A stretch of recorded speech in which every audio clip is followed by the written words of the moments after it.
Open surgeries இல்லாம இந்த IR முறை வந்து எல்லாருக்குமே வந்து ஒரு வரப்பிரசாதமா இருக்கு அப்படின்றது வந்து ஒரு சூப்பரான ஒரு விஷயம் தான். ஆனா அட் சேம் டைம் வந்து இதுலயும் ஒரு பயம் இருக்கும்ல டாக்டர், இந்த ஐஆர் முறைனா என்னன்னு சொல்லிட்டு இப்ப நிறைய பேருக்கு தெரியாது. சமீப காலத்துல தான் எல்லாருமே வந்து இன்டர்வென்ஷனல் ரேடியாலஜி பத்தி தெரிஞ்சிருக்காங்க. ஸோ பேஷண்ட்ஸ் வந்து பயப்படாம வராங்களா? இது வந்து நல்ல ஒரு 100% சக்சஸ் ரேட் இருக்கா? இது வந்து நான் வந்து சர்ஜரி இல்லாம இன்டர்வென்ஷனல் ரேடியாலஜி ஒரு ரீப்ளேஸ்மெண்ட் அப்படின்னு சொல்லி நான் சொல்ல மாட்டேங்க. இது வந்து this could be to delay surgery. ஓகேங்களா? So it's more of that. சில பேருக்கு வந்து சர்ஜரி இல்லாமல் பண்ணலாம், பட் சில ப்ரொசீஜர்ஸ் வந்து பார்த்தீங்கன்னா நம்ம சர்ஜரியை தள்ளி போடுறதுக்காக யூஸ் பண்ணலாம். ஃபார் எக்ஸாம்பிள் நீ பெயின் இருக்கிறவங்களுக்கு இப்போ நம்ம ஊரில் வந்து பார்த்தீங்கன்னா நிறைய பேருக்கு வந்து இந்த மூட்டு வலின்றது நிறைய பேருக்கு இருக்கு. ஆனால் very very common. But osteo arthritis அதெல்லாமே இருக்கு. ஆனால் பேஷண்ட்ஸ் வந்து போக மாட்டாங்க. ஏன்னா உடனே வந்து நீ ரீப்ளேஸ்மெண்ட் சொல்லிடுவாங்களோ அப்படின்ற ஒரு பயத்தில் போக மாட்டாங்க. Plus suppose somebody is in their 40s, இப்போல்லாம் 40ஸ்லேயே நீ பெயின் வர ஆரம்பிச்சிருச்சு, அவங்கெல்லாம் வந்து போக மாட்டாங்க ஹாஸ்பிட்டல். ஏன்னா நீ ரீப்ளேஸ்மெண்ட் ஒரு லாஞ்சிவிட்டின்றது இருக்கு நம்ம சர்ஜரி பண்ணா. அவங்களுக்கு வந்து இந்த இன்டர்வென்ஷனல் ரேடியாலஜி டெக்னிக் மூலியமா நம்ம அந்த ப்ரொசீஜர் பண்ணோம் அப்படின்னா நீ ரீப்ளேஸ்மெண்ட்டை தள்ளி போடலாம். கொஞ்ச நாளைக்கு அட்லீஸ்ட் ஒரு 4-5 இயர்ஸ் தள்ளி போடலாம். So it's a big thing for patients வர்றாங்களா அப்படின்னு நீங்கள் கேட்டிங்கன்னா அவேர்னஸ் கிடையாது. ஸோ நிறைய பேருக்கு வந்து இந்த மாதிரி ஒரு ப்ரொசீஜர் இருக்கிறது, இந்த மாதிரி ஒரு ஐஆர்ன்றது இருக்கிறதே தெரியாது. உங்களுக்கு தெரியுமா சொல்லுங்க? இவ்வளவு நாள் வந்து இப்போ நீங்க இப்ப சமீப காலத்துல நிறைய டாக்டர்ஸோட பேசும்போது தான் இந்த மாதிரியான ஒரு விஷயம் இருக்குன்றதே தெரியும். Correct, exactly. ஸோ பேஷண்ட்ஸ்க்கு வந்து அந்த அவேர்னஸ் இல்லை. ஓகே. ஸோ இந்த ஐஆர் முறை வந்து ஒரு எளிய முறையா வந்து இருக்கு. என்னென்ன மாதிரியான பிரச்சனைகளுக்கு வந்து இது ஒரு முக்கியமான தீர்வை கொடுக்குது? Head to to. ஸோ நீங்க எது வேணாலும் எடுத்துக்கலாம். ரைட் ஃப்ரம் ஸ்ட்ரோக், நம்ம வந்து மூளையில வந்து இந்த அடைப்பு இருக்கிறதுனால நிறைய பேருக்கு வந்து இந்த ஸ்ட்ரோக்ன்றது வந்து வரும்.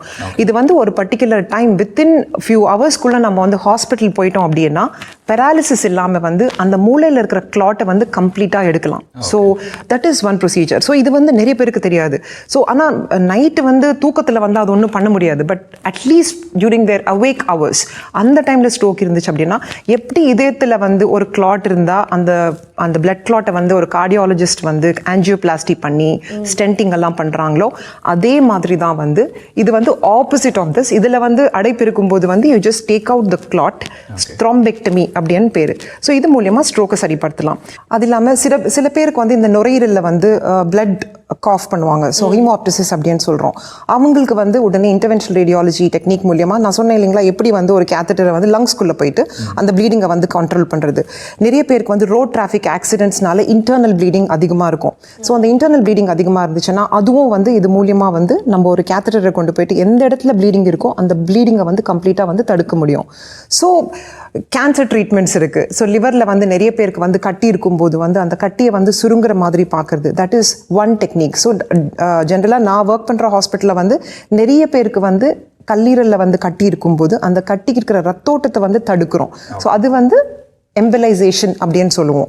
So that is one technique. கர்ப்பப்பையில் கட்டி நிறைய பெண்களுக்கு வந்து இந்த கர்ப்பப்பையில் கட்டி இருக்கும்போது ஸோ தே ஹாவ் இந்த சிவியர் ப்ளீடிங் இஷ்யூஸ். அப்புறமா வந்து சொல்ல மாட்டாங்க வெளியில், அது வந்து நார்மல் ப்ளீடிங் அப்படின்னு நினச்சிப்பாங்க. ஸோ கர்ப்பப்பையில் கட்டிக்கு வந்து அந்த கட்டியை சுருங்குற வேலை பண்ணுறது வந்து நாங்கள் தான்.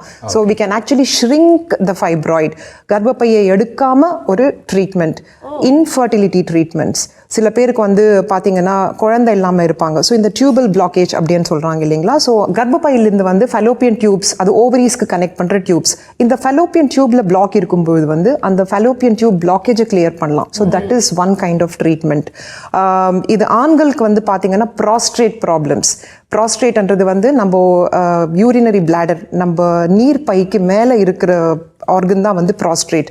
ஸோ நிறைய பேருக்கு 60 இயர்ஸ்க்கு அப்புறமா வந்து 60% ஆஃப் பீப்புள், 70 இயர்ஸ்க்கு அப்புறமா 70%, 8 இயர்ஸ்க்கு அப்புறமா 80%. நிறைய பேர் நம்ம வீட்டில் வந்து பார்த்தீங்கன்னா எஸ்பெஷலி இந்த வயசானவங்க வந்து வாஷ்ரூம் போயிட்டு என்னடா இன்னும் வரமாட்டேங்கிறாங்க, இவ்வளோ நேரமாக உள்ளே இருக்காங்க அப்படின்னு நம்ம நினைப்போம். Sometimes we even feel irritated at times இது. பட் ஆனால் அந்த ப்ராஸ்ட்ரேட் கிளாண்ட் வந்து அதிகமாக அந்த ஹைப்பர்ட்ராஃபி ஆர் ஸ்வெல்லிங் இருக்கும்போது வந்து அந்த யூரின் பேசேஜில் வந்து நேரோயிங்னால வந்து அவங்க சரியாக வந்து யூரின் பாஸ் பண்ணுறதுக்கு கஷ்டப்படுவாங்க. அவங்களுக்கு வந்து அகெயின் இது வந்து மாத்திரை மூலியமாக மட்டும் இல்லாமல் சில பேருக்கு மாத்திரை சாப்பிட்டாலும் சரியாகாது. இந்த ப்ராஸ்டேட் ப்ராப்ளம்ஸ் இருக்கிறவங்களுக்கு அவங்களுக்கு வந்து இந்த இன்டர்வென்ஷனல் ரேடியாலஜி டெக்னிக் மூலியமாக கம்ப்ளீட்டாக அந்த ப்ராஸ்டேட்டை வந்து சுருங்குற மாதிரி பார்க்குறோம். So that is one treatment. காலில் வந்து ரத்தோட்டம் சரியாக இல்லை வச்சுக்கோங்களேன், இந்த டயபெட்டிக் பேஷண்ட்ஸ் இருக்கலாம், இல்லைன்னா வந்து ஸ்மோக்கிங் பண்ணுறவங்களுக்கு வந்து காலில் வந்து எப்படி இதயத்தில் வந்து அந்த இரத்த குழாய்க்குள்ளே வந்து அடைப்பு ஏற்படுமோ அதே மாதிரி தான் வந்து காலில் இருக்கிற இரத்த குழாய்க்குள்ளேயும் வந்து அடைப்பு இருக்கும்போது சேம் எப்படி கார்டியாலஜிஸ்ட் இதயத்துக்குள்ளே போயிட்டு அந்த ரத்தோட்டத்தை வந்து சரிப்படுத்துகிறாங்களோ கால்லையும் வந்து சரிப்படுத்தும் போது அந்த டயபெட்டிக் பேஷண்ட்ஸ்க்கு பிளட் சப்ளை இம்ப்ரூவ் ஆகிறதுக்கு நிறைய வாய்ப்பு இருக்குது. ஸோ ஆம்பியூட்டேஷன் இல்லாமல் காலை எடுக்காமல் நம்ம வந்து இந்த இன்டர்வென்ஷனல் ரேடியாலஜி டெக்னிக் மூலமாக சரிப்படுத்தலாம். அண்ட் ஃபைனலி வேரிகோஸ் வெயின்ஸ், காலில் வேரிகோஸ் வெயின்ஸ் நரம்பு சுற்றி இருக்கிறது அதெல்லாம் இருக்கும்போது அகேன் பீப்புள் டோன்ட் கம். நிறைய பேர் ரொம்ப நேரம் நிற்கும் போது வந்து அவங்க எஸ்பெஷலி இந்த கன்ஸ்ட்ரக்ஷன் ஒர்க்கர்ஸாக இருக்கட்டும், ஜுவல்லரி ஷாப்பில் இருக்கிறவங்க, clothing shop, super markets, teachers, traffic police, இவங்க எல்லாருக்குமே வந்து காலில் நரம்பு சுற்றி இருக்கும். ஆனால் அது ஏதோ கால் வலி அப்படின்னு சொல்லி விட்டுடுவாங்க. அவங்களுக்கும் வந்து இன்டர்வென்ஷனல் ரேடியாலஜி லேசர் ட்ரீட்மெண்ட்ஸ் இருக்குது, ablation treatments, novel treatments. Come in the morning and evening வீட்டுக்கு போயிடலாம். டாக்டர், இப்போ மெயினாக பேச போகிறது பெயின் மேனேஜ்மெண்ட் பற்றி. எல்லாருக்குமே எல்லா வகையான பெயினும் இருக்குது, அதை எப்படியாவது கண்ட்ரோல் பண்ணணும்னு எல்லாரும் வேறு விதமான விஷயங்கள் ப்ராக்டிஸ் பண்ணிட்டு இருக்கோம். ஸோ நம்மளோட ஐஆர் முறைப்படி சிகிச்சை முறைகள் என்னென்ன? இது வந்து it's like a very broad கொஸ்டினுங்க. பட் பெயின் ட்ரீட்மெண்ட்ஸ் அப்படின்னும்போது எல்லாருக்குமே தெரிஞ்சது, ஒரு for example let's take knee pain. முட்டு வலி இருக்குது அப்படின்னா என்ன பண்ணுறோம், ஒன்று வந்து ரெஸ்ட் எடுக்க சொல்லுவாங்க, இல்லை அப்படின்னா மாத்திரை போடுங்க அப்படின்னு சொல்லுவாங்க. ரெஸ்ட்டு மாத்திரை ரெண்டுமே எடுத்தாலும் வந்து எனக்கு கண்டினியூஸாக பெயின் இருக்குது அப்படின்னா நெக்ஸ்ட் என்ன பண்ணுவோம், ஃபிசியோதெரப்பி பண்ணுவோம். ஃபிசியோ பண்ணணும் அப்படின்னா பெயின் இருக்கக்கூடாது. ஏன்னா ஃபிசியோதெரப்பி பண்ணும்போது வந்து அதிகமாக பெயின் இருந்துச்சுன்னா ஒரு மூவ்மெண்ட் பண்ணும்போது அவங்களுக்கு பெயின் இருக்கும். ஸோ இது ரெண்டுத்துக்கு இடையில வந்து என்ன இருக்குது அப்படின்னு நீங்கள் பார்த்தீங்கன்னா, மாத்திரை வந்து போட்டாலும் பெயின் இருக்குது, ஃபிசியோக்கு முன்னாடி பெயினை குறைக்கணும் அப்படின்னு நினச்சிங்க அப்படின்னா இன்டர்வென்ஷனல் ரேடியாலஜியில் டெக்னிக்ஸ் இருக்குது.